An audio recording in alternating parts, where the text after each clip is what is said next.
주일간 잘 지내셨어요? 예. 예, 안녕하세요. 예. 어떻게 뭐 공부 할 만한가요?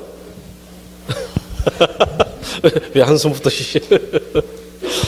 예. 과목마다 뭐 좀 특징이 있죠, 그죠? 예. 조금 까다로운 것들도 있고, 예. 다 그래요. 처음 하는 게 어렵습니다. 예. 참. 예. 뭐 사실 처음만 아니면 뭐 별거 아닌데. 예, 힘내시고요. 처음이라 그래요. 처음. 1월달은 좀 더 쉬워지고 3월달은 더 쉬워지고 이렇게 뭐 그렇게 될 겁니다.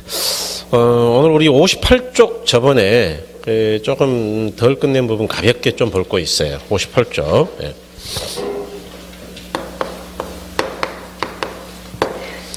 네, 58쪽 보시면 제2절에 자 부동산의 속성이다, 뭐 존재가치다 그랬는데요. 여기 뭐 시험에서 나오는 부분은 뭐 사실 2군데 정도밖에 없어요. 그래서 대략 한 3군데를 얘기를 드릴 생각인데, 부동산의 속성이 뭐냐? 속성이 다른 말로 존재가치라는 건데, 부동산이 뭐냐 그 이야기예요. 그래서 부동산의 속성이다. 그럴 때 우리가 이제 흔히 부동산의 속성을 5가지 정도로 이야기하는데, 첫 번째는 뭐 자연으로서의 부동산이다. 뭐 이렇게 이야기하죠. 부동산은 자연이다.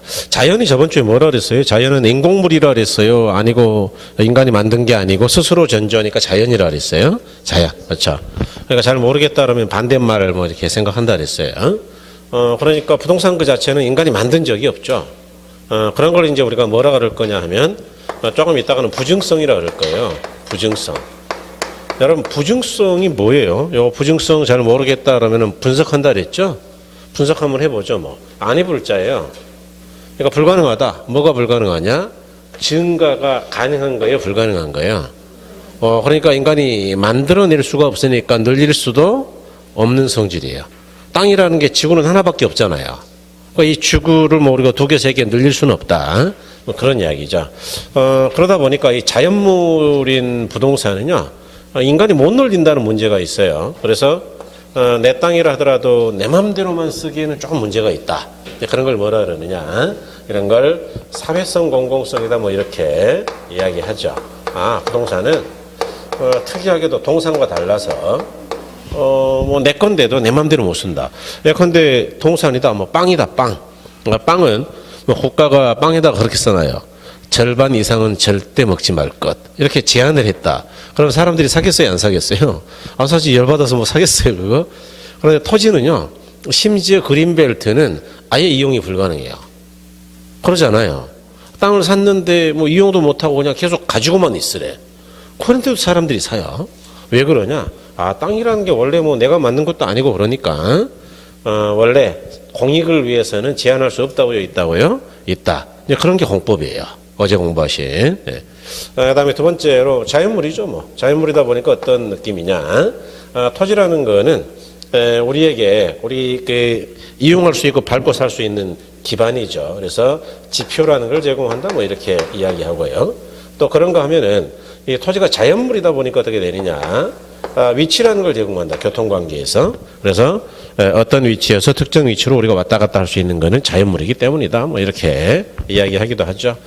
또 토지라는 거는 이 지력이 땅의 힘이라는 이야기인데요. 주로 뭘 이야기하느냐 그러면 농사 지을 수 있는 힘이에요. 농사.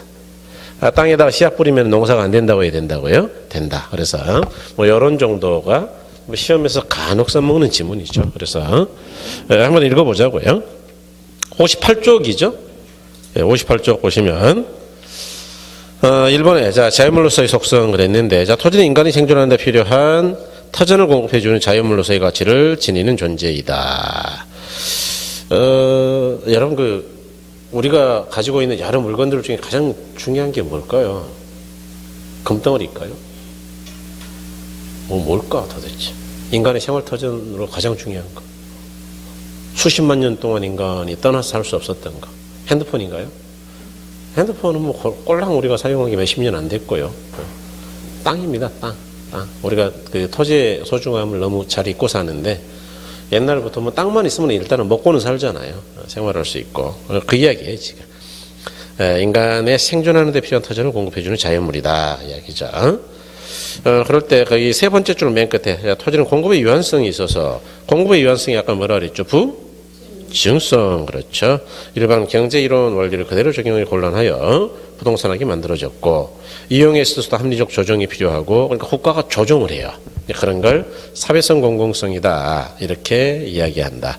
조금 더 나중에 어려운 말로는 토지 공개념이다. 뭐 그런 이야기도 해요. 뭐 나중에 쓰자고요. 자, 가로 1번에 자유물로서 토지가 얻은 경제적 의의다 그랬는데 동그라미 1번 맨 끝에 뭐 지표다 뭐 그런 거 있죠. 그죠? 예, 동그라미 2번에 뭐 지력이란 말 나오네요. 그죠? 동그라미 4번에 위치를 제공한다. 뭐 그런 이야기가 있어요. 그다음에 두 번째가 이제 공간으로서의 부동산인데요. 토지는 공간을 갖는 존재다. 뭐 그런 이야기죠. 그래서 이 부분에서는 시험에 제일 잘 나오는 게 이거죠, 이거. 그래서 사실은 뭐 요거 하나만 잘 알아도 뭐 크게 문제는 없는데 토지라는 게 공간이라는 건 뭐냐? 우리가 살고 있는 이 땅덩어리는 하나의 공간이다 그 이야기예요. 그래서 우리가 흔히 공간 그러면 이런 걸 이야기하죠. 수평 공간, 평면이 있고 그 위쪽 공중 공간이 있고 지중 공간이 있다. 뭐 이렇게 이야기를 하고 이와 같이 이 수평면 위에 일정 공중과 지중이 있어서 이것들을 싹 한꺼번에 이용한다. 이런 걸 우리가 뭐라 그러느냐?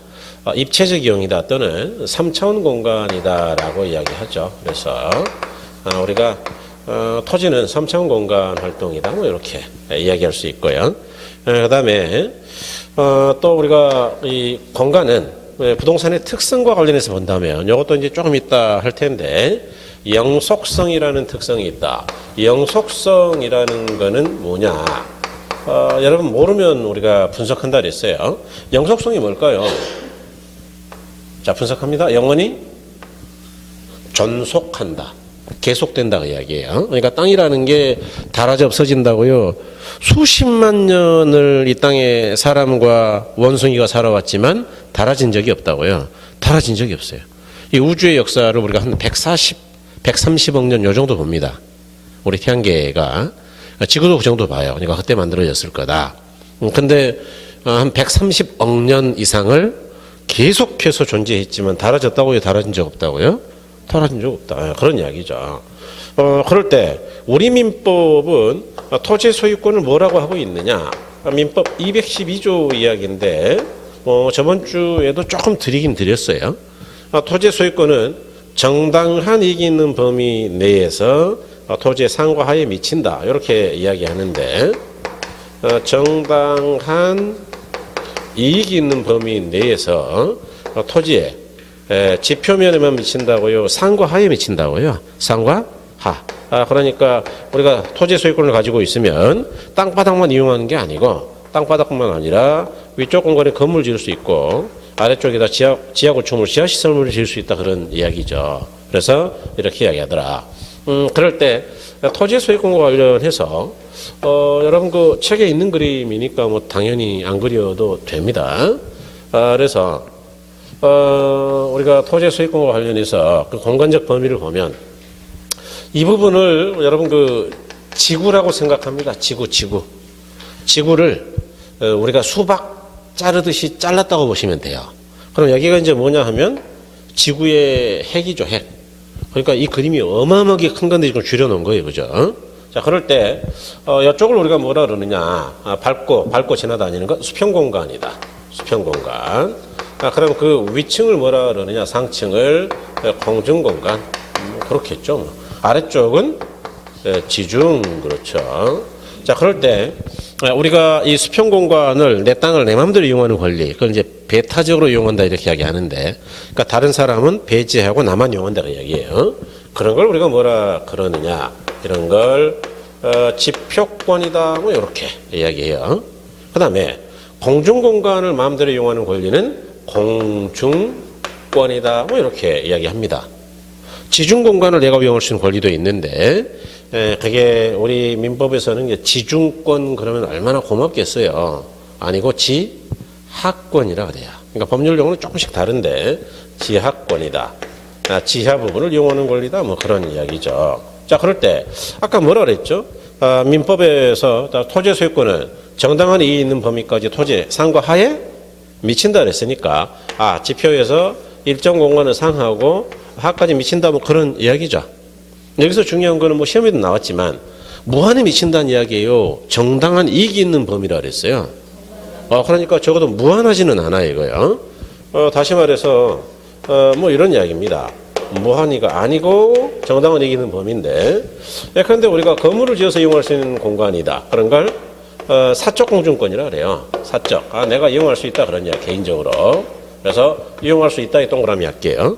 그러면 이보다 높은 쪽은 나는 이용 못한단 말이냐? 그렇다고 이야기해요. 그럼 누가 이용하느냐? 국가가 공익 목적으로. 그래서 이걸 공적 공중권이다 이렇게. 용어는 뭐 쉽네요, 그죠? 여기는 나는 이용할 수 있다고요, 없다고요? 없다. 그러니까 우리가 그러면 안 돼요. 내 땅 위에 저 위에 항공기가 지나다닌다고 해가지고 항공기를 향해서 막 총을 쏘고 그러면 된다고요, 안 된다고요? 그건 큰일 나죠. 왜냐하면 항공기는 자기가 다닐 때를 다니는 거예요. 공적 공중권은 우리 핸드폰 전파가 교신되는 공간 또는 항공기가 운항하는 공간이니까. 그래서 나의 소유권에 일정 범위 미치더라. 그럼 지하 부분 어떻게 되느냐? 마찬가지입니다. 지하도 우리가 이용할 수 있는 깊이의 한계가 있는데 요거 좀 용어가 어려운데요. 시험에서는 뭐 딱 한 번 나왔는데 중요하진 않습니다. 한계 심도다, 한계 심도. 그러니까 모르면 또 분석한다 그랬죠. 심도라는 게 깊은 정도, 깊은 정도, 줄여서 심도. 그러면 우리가 이용할 수 있는 깊이에도 무한하다고요, 한계가 있다고요. 그게 한계 심도입니다. 그래서 이 한계 심도는 우리 법에서, 우리 민법에서는 몇 메다라고 적은 적이 없어요. 그래서 보통 이제 우리나라 같은 경우는 이제 판례에 의존하는 편인데, 그러니까 판사님들이 판례에 의존하는 거죠. 혹시 뭐 나의 소유권을 침해했다 생각되면 소송 걸면 된다 그 이야기. 그런데 독일 민법이나 아니면 우리나라도 그 서울시에 지하철 조례가 있어요. 지하철을 설치할 때는 뭐 어떻게 할 거냐 그런 건데, 보면 대략 40m까지는 개인의 소유권이 인정되는 범위로 봐요. 물론 정확하게는 토지의 성질에 따라서 25m부터 40m까지예요. 토지가 물렁물렁하다 그러면 25m까지만이요. 좀 단단하다 그러면 40m인데 그런데 어쨌든 40m 이상은 이용할 수 없다라는 이야기예요, 거의. 그래서 이 40m 안쪽을 우리가 흔히 뭐라 그러느냐, 요걸 마찬가지로 사적 지하권이다 이렇게 이야기합니다. 나의 소유권이 미치죠. 그 다음에 이용하지 못하는 바로 이 부분은 이제 보통 지하철이 다녀요. 지하철이 다니는데 요걸 뭐라 그러느냐, 공적 지하권이다 이렇게. 그래서 옛날 1호선은요 지하 15m 정도밖에 안 돼요. 사실은 그 심각한 그 개인의 소유권 침해입니다. 그거 이런 이야기예요. 지금이야 내가 뭐 그냥 1층만 지었지만 돈 벌어가지고 용도지역이 상업지역이 돼가지고 지하 한 뭐 6층 정도 팔라고 한참 땅을 팠더니 내려가니까 뭐 15m 하면 꼴랑 해봐야 한 4층 깊이밖에 안 되거든요. 그거 상가로는. 뭐 보통 상가가 층당 한 3.5m 가까이 하니까 3m에서. 그래서 내려가니까 뭐 시멘트가 있어. 그래서 똑똑 두드렸더니 지하철이 왜요? 이렇게 너 왜 여기 있니? 내 땅인데 그러면 옛날부터 다녔는데요. 뭐 이러고 있고. 그러면 되겠어요? 안 되겠어요? 그죠? 그러니까 원래는 사실은 옛날에는 지하 보상을 했어야 되는데 해요. 원래는. 근데 옛날에는 시대가 어두운 시대에는 70년대 80년대에는 안 해줘도 아무도 뭐라고 이야기 안 하니까 그냥 간 거죠, 지하철이. 뭐 지하철 가면 또 땅값 올라가니까. 이해하신 거죠? 그래서 요즘은 깊이 다닙니다, 깊이. 요즘은 대심도라 그래서 40보다 훨씬 깊은 데로 다녀요. 왜냐하면 시끄러우니까 요즘 사람들 보상해달라 그러거든요. 그래서 나의 소유권이 어디까지 미치냐를 정확하게 아셔야 돼요. 미치는 거. 그 다음에 이제 정말로 시험에 자주 나왔던 게 뭐냐. 이 지하 부분에서 미채굴의 광물은요, 미채굴.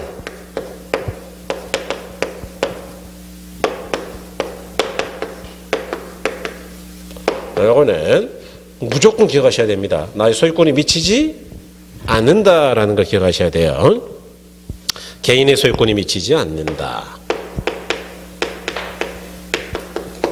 네, 요거 시험에서는 뭐 어마어마하게 써먹었죠. 이번에 제일 많이 나온 게 이거예요. 사실 미채굴의 광물이라는 게 뭐냐 하면 이겁니다, 여러분. 그러니까 내 땅 밑에 석유가 있더라, 석유가. 그러면 내 거라고요? 아니고 국가 거라고요? 우리나라는 그래요. 그럼 우리나라는 그렇다는 이야기는 다른 나라는 땅 주인께 되는 경우도 있단 말이냐? 그럼 미국은 그래요. 미국은 땅 주인이 소유를 일단 해요. 그래서 뭐 석유를 지가 파가지고 팔 수도 있고 석유 회사에 넘길 수도 있고. 그런데 우리나라 같은 경우는 광물 자원이 워낙 없잖아요. 없으니까 그 개인 걸로 본다고요. 싹 다 국가 거라고요. 네, 국가 거예요. 그래서 일단 예를 들어 우리나라 땅에서 내 땅에서 뭐 기름이 나온다 그러면 이제 얼른 숨겨야죠. 빨리 시멘트 막 공구를 쳐가지고 깊게 잘 막아놓고 나중에 개인께 될 때까지 기다렸다가 파야지. 괜히 나온다고 소문냈다가는 수용당하죠. 그래서 큰일 납니다. 그래서 보통 이제 국가가 채굴권을 준 사람만 키울 수가 있는 거예요. 그래서 이 부분은 조심하셔야 된다. 자, 공간으로 속성입니다. 59쪽 보시면 토지는 공간이라 할 수 있고, 자, 공간으로서의 토지는 수평, 지하, 공중 공간으로 구분되기도 하는데 수평과 지하 공간 공중 합해서 입체 공간이라 한다 그랬네요. 자, 공간에서의 부동산의 개념은 부동산의 특성 중 영, 속성과 관련이 있다 그랬죠. 그 다음에 가로 1번에 자, 소유권의 공간적 범위다 그랬는데 자, 부동산 토지 소유권은 공간적 범위에 따라 지표, 지하, 공중권으로 구분할 수 있고 우리 민법 212조 토지의 소유권은 정당한 이익이 미치는 범위 내에서 토지의 상과 하에 미친다 이렇게. 방가로 1번에 지표권인데 지표권이란 지표상의 토지를 배타지로 이용할 수 있는 권리를 말한다 그랬죠. 그래서 작물의 경작, 건물의 신축, 지표상물의 이용 등의 권리들이 지표권이다 그랬어요. 그 다음에 넘어가셔서 자 60쪽 한번 가보시면 바로 이번에 지하권이죠. 지하권. 그래서 동그라미 1번 보시면 지하권이란 토지의 소유권자가 지하공간으로부터 어떤 이익을 획득하거나 이를 사용할 수 있는 권리를 말하는데 얘는 사적 지하권이나 공적 지하권으로 나뉜다 그랬고요. 뭐 읽어보시면 되고 자 공적 지하권 쪽 보니까 토지 소유권자의 권리가 미치지 않는 석탄, 광물, 석유 등에 있는 공적 지하공간을 말한다 그랬는데 이제 그 뒤쪽이 중요한 게 아니고 토지 소유권자의 권리가 미친다고요? 미치지 않는다고요? 미치지 않는다. 그게 중요합니다. 그래서 이 부분 하다 보면 이제 까딱하면 미쳐요. 맨날 미친다, 안 미친다, 뭐 이러다가. 자, 이제 가로선물에, 반가로선물의 공중권인데, 동그라미 1번의 공중권이란 토지의 소유권자가 토지의 공중공간을 일정 높이까지 타인에게 방해받지 않고 포괄적으로 이용하고 관리할 수 있는 권리를 말하고 사적과 공적으로 나뉜다. 그래서 2번, 3번은 보시면 되겠고 61쪽에 참고해 보니까 맨 밑에 그 그림 있죠, 그죠? 예, 그거 참고하시면 됩니다. 그래서 아까 그걸로 설명드렸고요. 그다음에 이제 넘어가셔서 뭐 62쪽은 거기는 뭐 시험에 안 나오니까 뭐 끝날 때까지 안 할 거고 환경 뭐 그것도 뭐 큰 의미 없어요. 그건 나중에 하고 자 65쪽으로 가셔서 65쪽에 4번에 자 위치로서의 부동산이죠. 위치. 그래서 4번에 위치로서의 부동산이다. 부동산은 위치를 갖는 존재다. 뭐 그런 이야기죠. 이유는 부동산의 특성 중 뭐랑 관련이 있느냐. 부동성이라는 것하고 인접성이라는 것과 관련이 있다. 뭐 이렇게 일단 보시면 돼요. 부동성은 우리가 저번 주에 하셨죠. 뭐. 자, 움직이지 못하는 성질. 그러니까 고정되어 있다는 이야기죠. 그래서 이제 이걸 다른 말로는요. 부동산은 그 절대적 위치는 부동성 때문에 고정되어 있다. 이렇게 이야기합니다. 절대적 위치. 그 다음에 이 인접성이라는 건 땅은 모두 인접해 있는 특성이 있다. 그러면 동산은 인접하지 않은 거냐? 여러분이 분필은요. 각각 떨어져 있죠.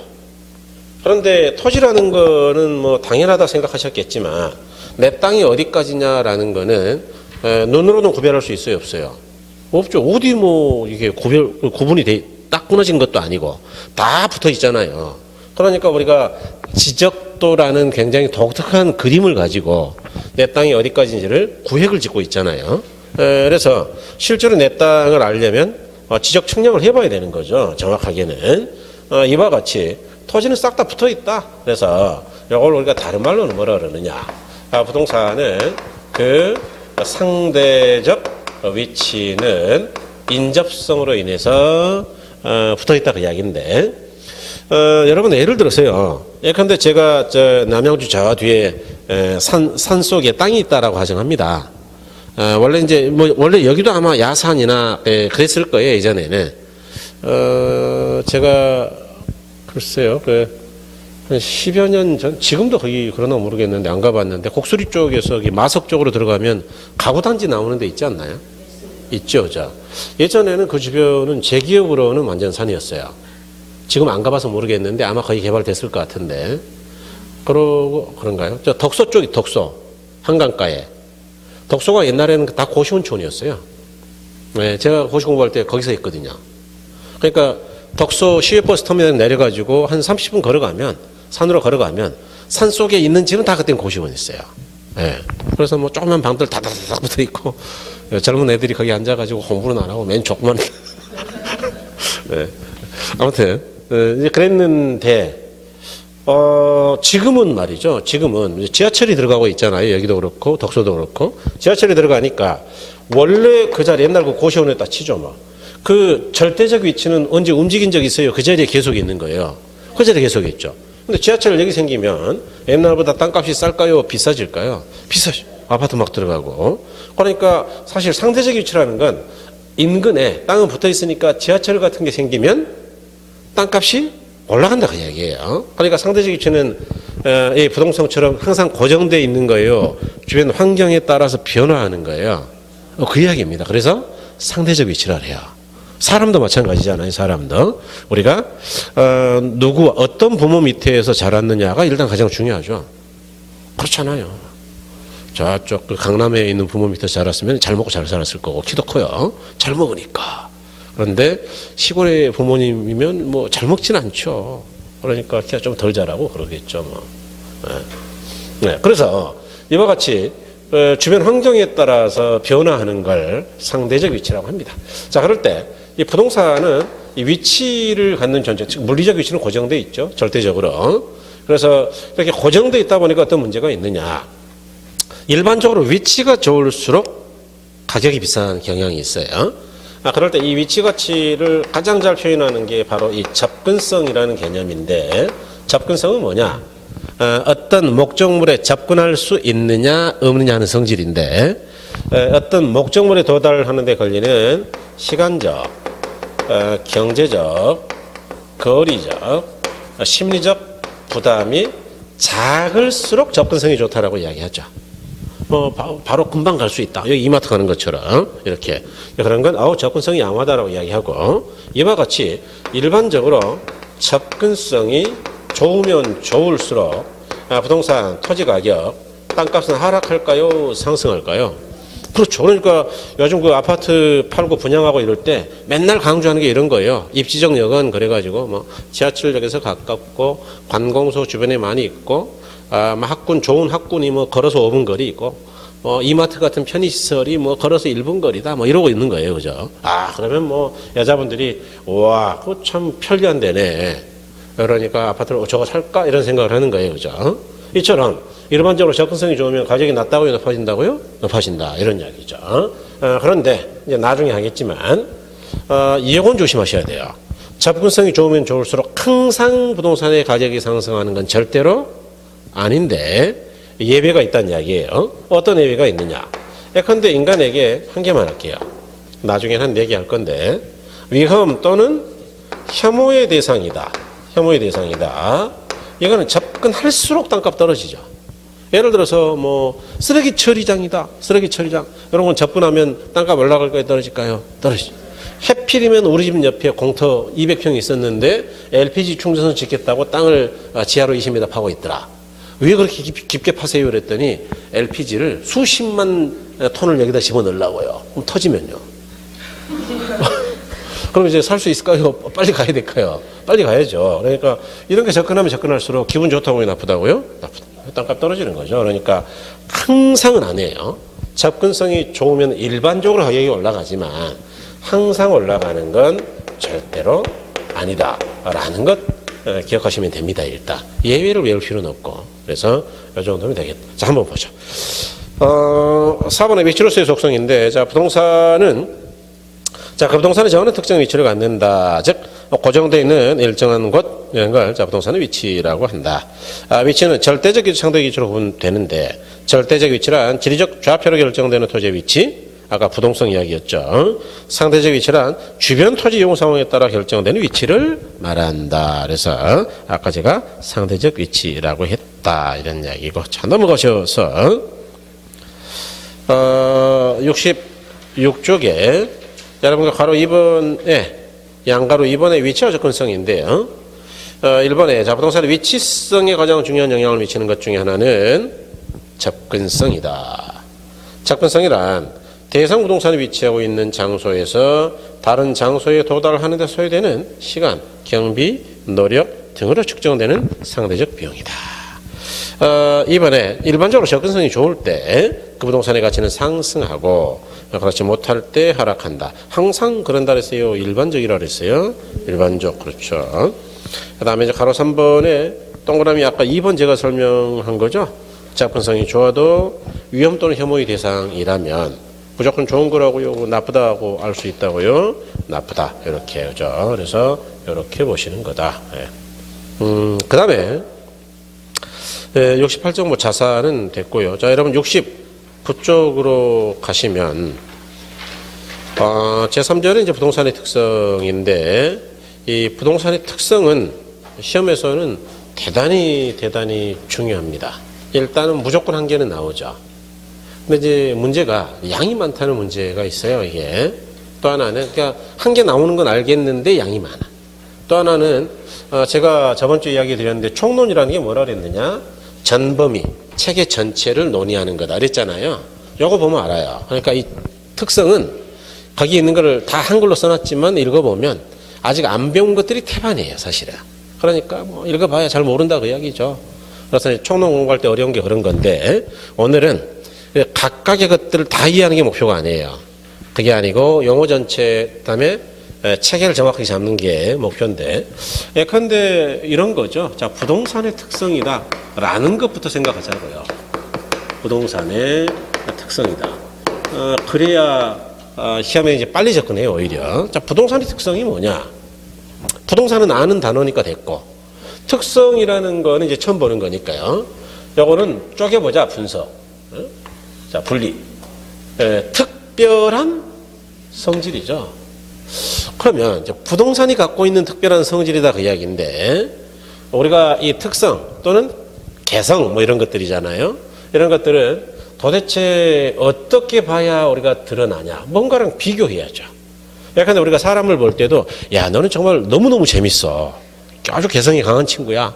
뭐 이런 경우가 있어요. 그 이야기는 뭐예요? 다른 친구들보다 덜 웃긴다고요? 훨씬 웃긴다고요? 그 이야기죠. 그러니까 다른 친구랑 비교했을 때예요.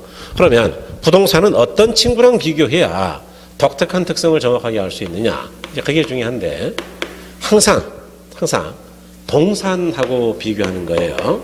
부동산은 누구랑 비교한다고요? 동산. 이걸 잊어버리면 안 돼요. 그러면 이해의 끈을 놓치는 거예요. 이해 실마리는 이건데 사실은 이걸 거의 놓쳐요. 그러니까 외우려고 그런단 말이죠. 예. 이 동산을 우리가 일반적으로 뭐라 그러느냐? 이 동산을 앞으로는 제가 이런 표현을 많이 쓸 거예요. 일반 재화라고 합니다. 다시, 특수한 재화요, 일반 재화요? 그렇죠. 이 뭐 들고 다니는 게 애가 일반적이죠. 그러지 땅처럼 또는 아파트처럼 맨날 놔두고 다니는 건 아주 독특한 놈이다 그 이야기예요. 일반적이질 않죠. 그래서 이 부동산의 특성은 항상 일반재화, 즉 동산과 비교할 때 도드라진 성질이다 그 이야기예요. 그래서 독특한 성질이다. 그래서 여기에는 크게 두 가지가 있는데, 토지의 특성이 있고요, 건물의 특성이 있습니다. 건물. 그런데 이 건물의 특성이라는 놈은 어차피 시험에 안 나와요. 이런 거. 안 나오는 걸 뭐로 하겠느냐. 다른 것도 복잡해 죽겠는데 그걸 안 해도 돼요. 예, 토지의 특성만 주거라고 하면 되죠. 이 토지 특성은 또 크게 우리가 두 가지로 나눌 수 있어요. 그래서 첫 번째는 토지가 가지고 있는 자연물로서의 특성이에요. 그래서 자연적 특성이다 이렇게 불러요. 그다음에 이 토지가 사람과의 관계에서, 인간과의 관계에서 보여주는 특성이 있는데, 그런 걸 우리는 인문적 특성이다라고 이야기한다. 그럴 때 이 자연적 특성에도 주요한 게 크게 5가지가 있어요. 일단 가지수만 해도 많죠, 그죠? 첫 번째가 뭐냐 그러면 부동성입니다. 두 번째는 속성이라는 특성이죠. 세 번째는 증성이라는 특성이에요. 네 번째는 개별성이라는 특성이고요. 다섯 번째는 접성이라는 특성이죠. 아까 들어본 것들이 몇 개 있네요. 그래서 이런 5가지가 있다. 말고도 또 있어요. 뭐 적재성, 가경성, 배양성, 지력성 뭐 이런 게 있는데, 뭐 시험에 안 나오는 거는 뭐 됐죠. 그것까지 신경 쓸 일은 없고요. 인문적 특성이 주요한 게 또 3가지가 있는데, 첫 번째가 용도의 다양성이에요. 두 번째가 병합, 분할의 가능성입니다. 그래서 병합, 분할의 가능성이다. 이렇게.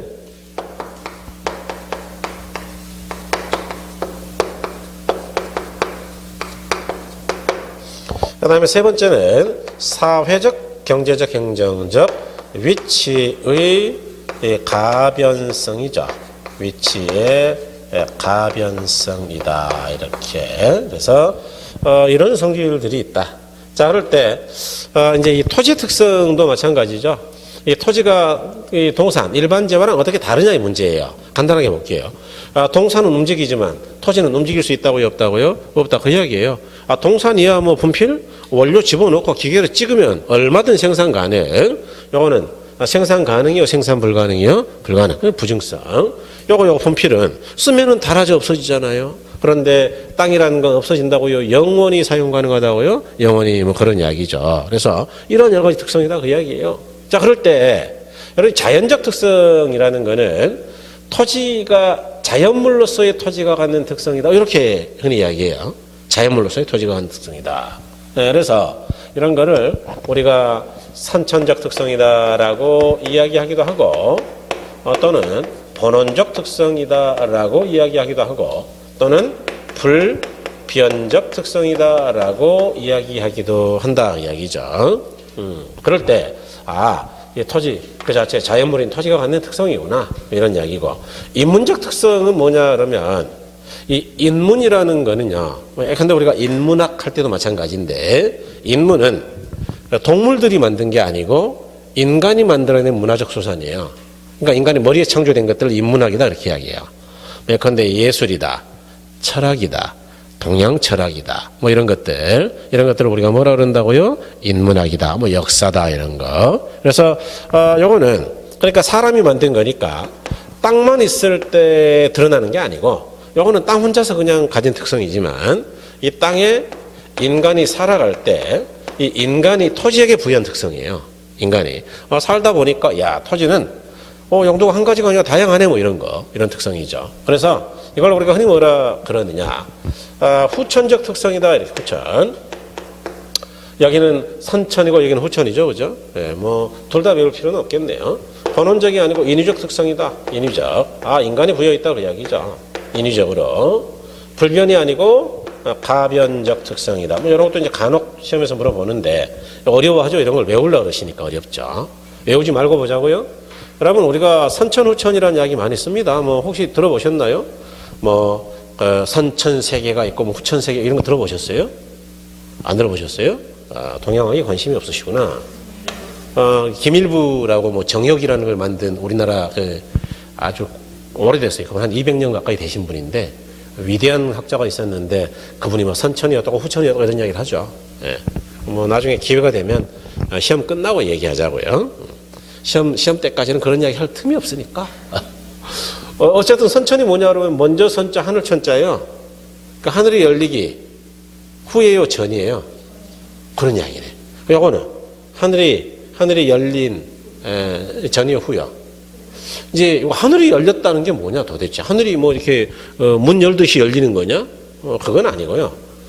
제가 곰곰이 생각해 보니까 이 땅에 처음부터 사람이 살았어요. 지구가 만들어지고 한참 뒤에 살았어요.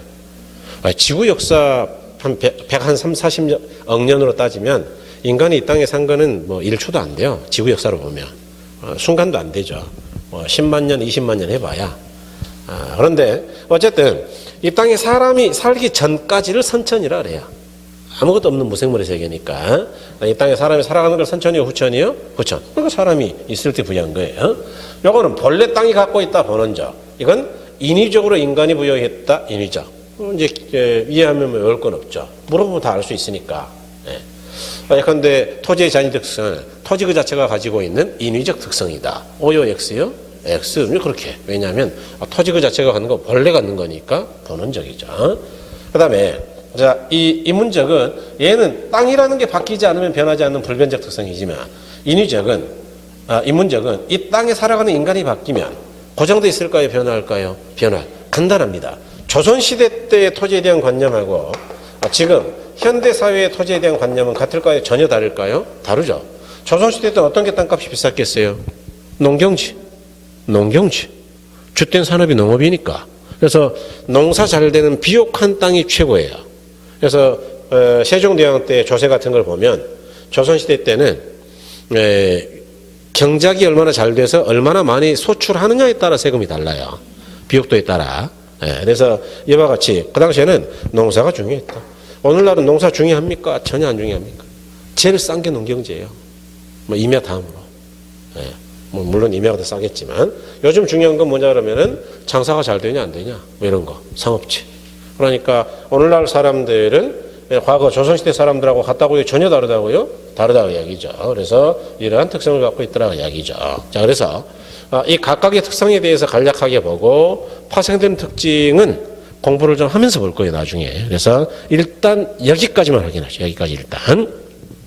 이제 읽으면서 들어보니까 이해가 되셨으면 이제 고개가 끄덕끄덕 할 거예요, 아마. 69쪽입니다. 아직 안 넘어갔어요. 그죠? 예. 자, 부동산의 특성이란 부동산만이 가지고 있는 부동산의 고유한 성질이다. 부동산의 특성은 토지의 특성, 건물의 특성으로 분류되는데 부동산의 큰 의미를 갖고 있는 건 뭐라고요? 토지의 특성이다. 자, 그 밑에 박스에 자연적과 인문적 특성 해가지고 뭐 방금 이야기 드린 게 쭉 있죠. 그래서 그건 참고하시면 되고. 자, 넘어갑니다.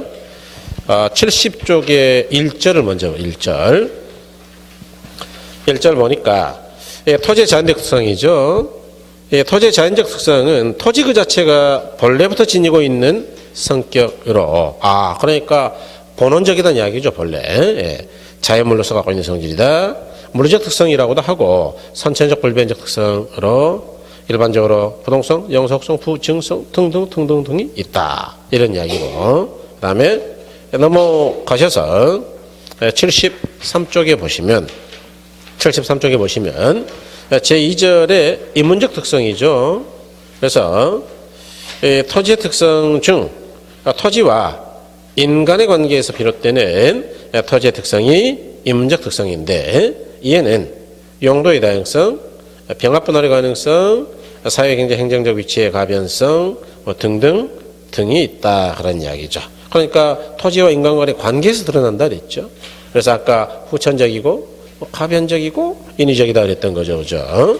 자, 그럴 때 이제 다시 70쪽으로 가셔서 부동성이라는 거는 뭐냐? 의미 정도를 살펴보시자 그 이야기죠. 부동성은 움직이지 못하는 성질이라 그랬죠.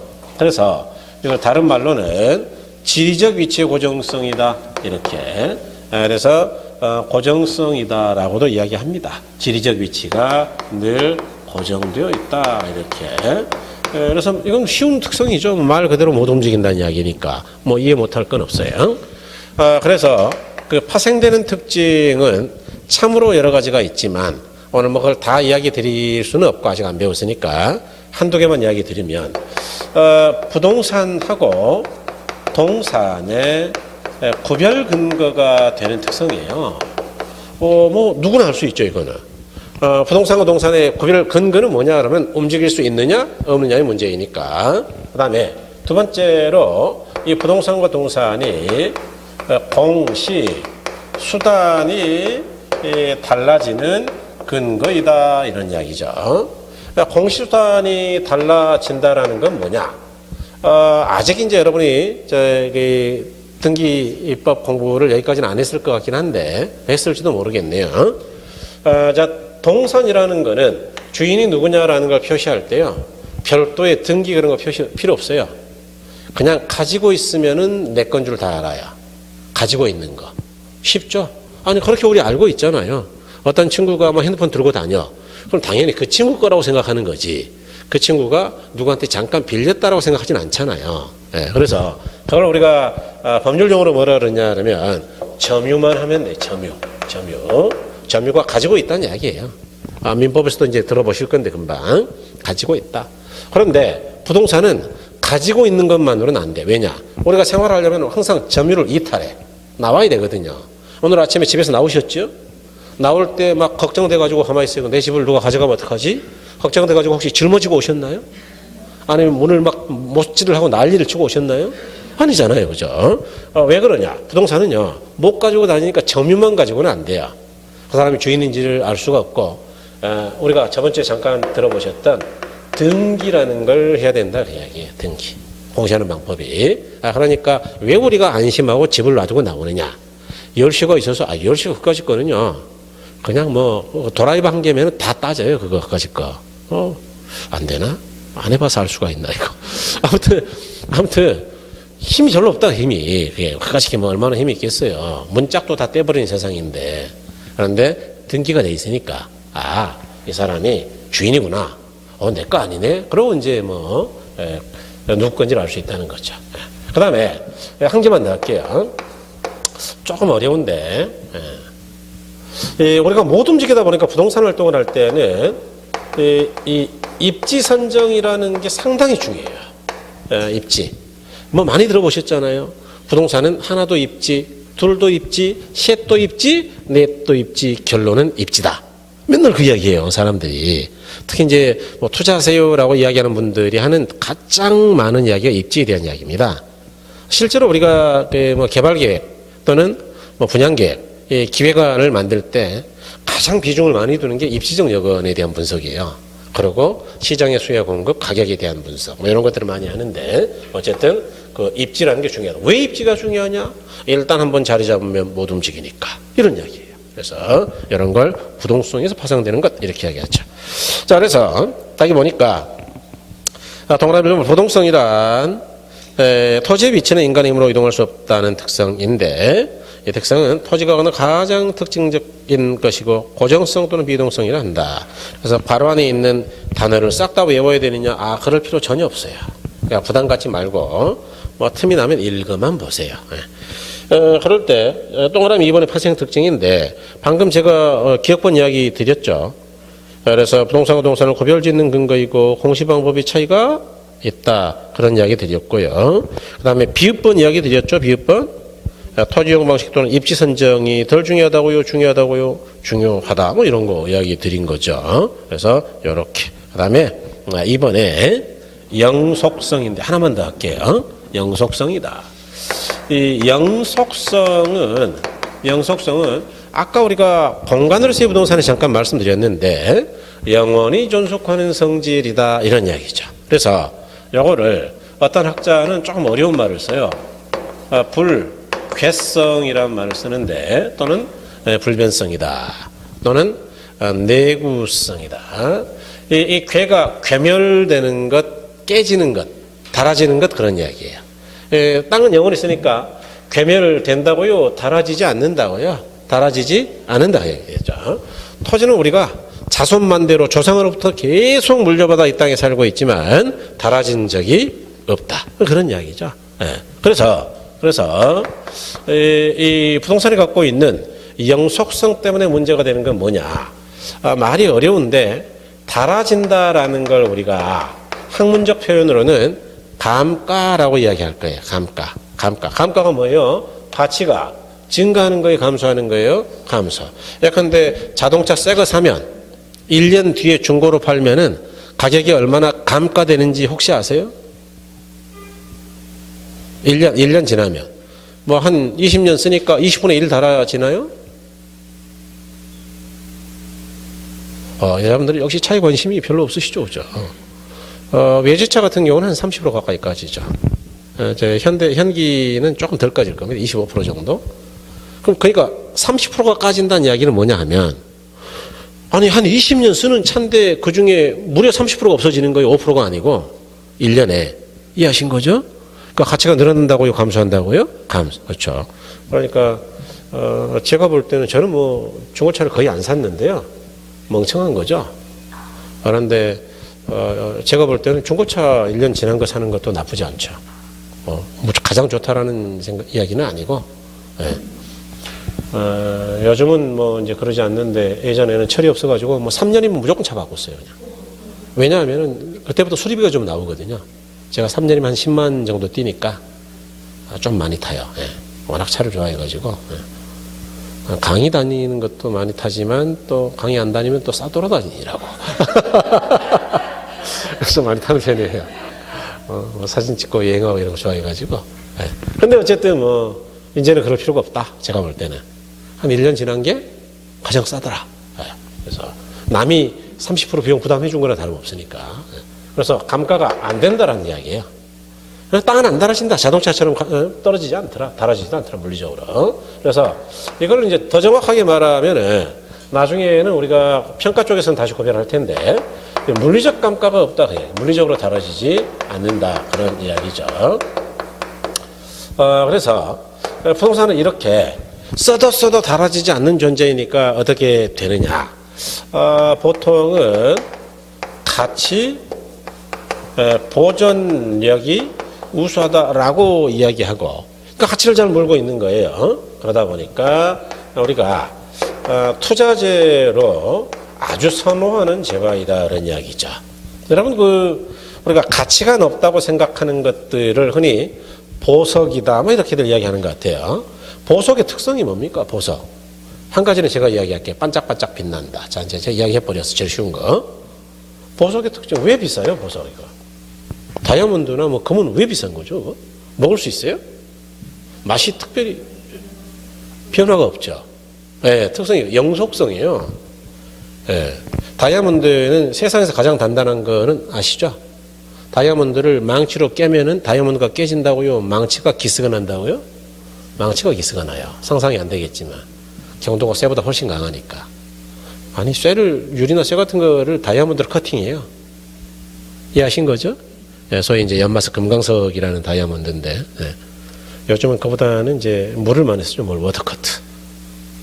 물을 고압으로 쏘면은 쇠가 잘려요. 이거 철거할 때 기둥 자르는 게 다 워터커트. 물이에요, 물. 예, 상상이 안 되시죠? 아니, 그 마시는 물이 세게 쏘면 사람 바로 작살 납니다. 그렇다면. 예. 그래서 이런 거는 영속성이 있다는 이야기죠, 영속성. 금도 마찬가지죠. 금은 수천 년이 지나가도 이게 산화되지 않아서 색깔이 안 바뀌어요. 은은 까맣게 바뀌지 않아요. 산화 과정인데. 예, 그래서 가치 보존력이 우수하다 그런 이야기죠.